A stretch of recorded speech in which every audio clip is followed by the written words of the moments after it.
Europeans. One gets that impression, but I haven't actually seen any breakdown and so on. But in terms of, say, today, geneticists, behavior geneticists, it's very represented, I mean, it's well represented anyway, I don't know the percentages, by Jewish psychologists. So it just seemed to me like it validated MacDonald's point that there was that element of, they sense a danger of actually the ethnic nationalism, and that's clear. I would say that. You know, on the Jewish, I talked about genetic similarity theory and publishing that paper in Nations and Nationalism. Some of the examples I took were from the Middle East, and I think that I just said here about the suicide bombers and the irrationality and so on from the Arab side. But Jewish scientists are really pretty gung-ho about this stuff. For example, they've made the claim that, with evidence, shown the evidence that Jews in Israel, the Jews from Germany who've emigrated there, and the Jews from Iraq who've emigrated there, are more similar to each other genetically than they are to the host countries in which they lived for 2,000 years. That's the Y chromosome. No. This is nuclear DNA. There's many studies, many different studies converging on that. And ironically, they're closely related to the Palestinians also. That I'm not sure of, but could be. But in any case, the Jewish scientists are quite intrigued by this, the idea that they really are a people, and they recognize it as and this validates them on the one hand as a people. It also has been used to validate their claim to Israel and the Holy Land, that they are a continuation of the same people that were there 2,000 or 3,000 years ago, to counter the argument that they're a European group that have just been colonially exported there. They're saying no, they're returning to the homeland of their ancestors. So they're enamored of this on the one hand, while at the same time recognizing this as a double-edged sword, because the other side of the sword is that, oh my goodness, we are a race, and we are behaving in an ethnically nepotistic fashion. Some Jews are even saying, well, you know, all people are now claiming that they've got Jewish ancestors in the middle of darkest Africa, or way out in China, or small groups in India, and they say, well, you know, we're Jews, and you should bring us to Israel. And because living on welfare or having jobs in Israel is an awful lot better than living in this village out in Nepal. And so typically the rabbis have gone out there and looked to see whether the cultural traditions do or do not seem to be Jewish, and if they are, well, yes, you're Jewish, come and live with us. Yeah, and they have the right to return. Right, and some of the doctors are now saying, well, we should test this genetically. Let's go and see what. So what I'm trying to say is that on the genetic sociobiology argument, there may or may not be disproportions, but they're certainly well represented. Okay, thank you, sir. I had a quick question. I was curious. It seems to me like there's been a tremendous amount of analysis. I'm sorry. There's been a tremendous amount of analysis of differences in medians regarding IQ scores between various groups. And I was wondering if any differences have shown up as standard deviations between groups. I mean, it is my understanding that has been the case regarding differences between men and women. I was wondering between, say, East Asians and Sub-Saharan Africans, if they all have the same standard deviation of 15, or if there's some variability there. The truth of the matter is I don't know, and I don't think we know.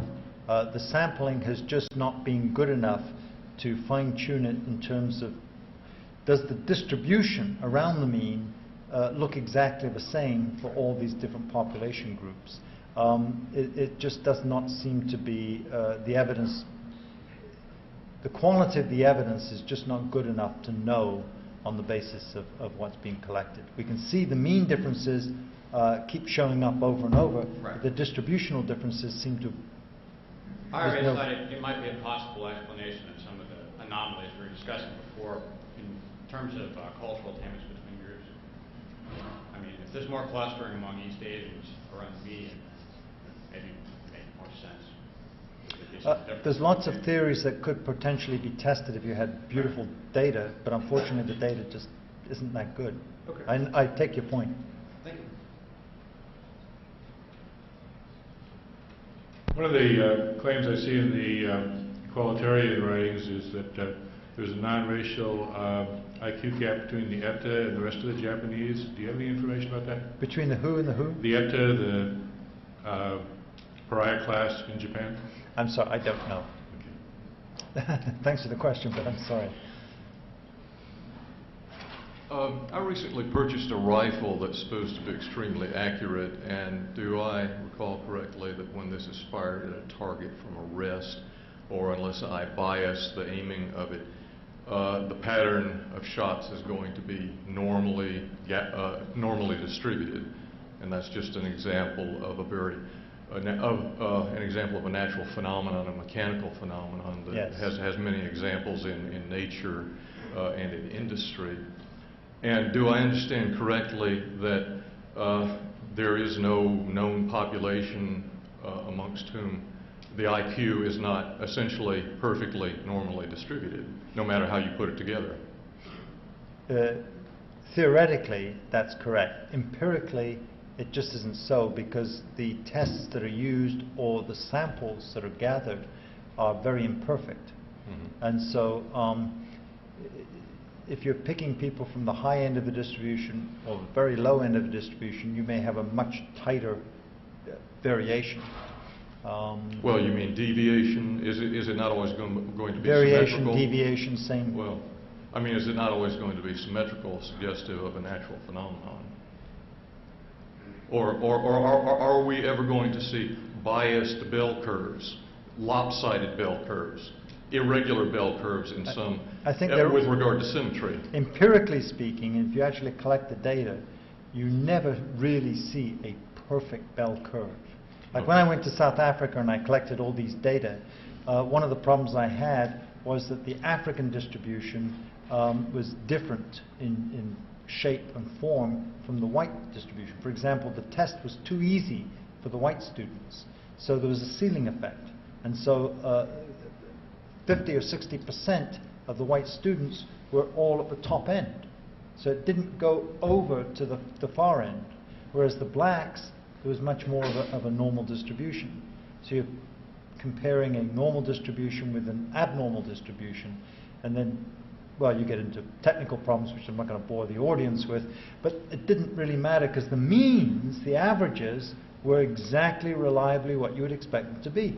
But the distributions, forget about it. It's too technical. We have to go and look at statistics books. Well, let's assume this were the case, though, that every IQ curve were perfectly. I'm not going to answer any more questions on Okay. distribution. Thank you for your question. I'm sorry.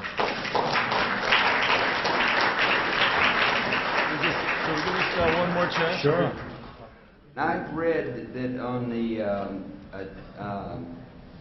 heritage linkage that the Y chromosome, a study done by Hammer at the University of Arizona in 2000, directly linked the Jewish Y chromosome with the people of Palestine. But then on a 2002 study done by some man, I can't think of his name right now, but that was a study of the mitochondrial DNA and found that those DNAs were more similar to the groups the Ashkenazi Jew had lived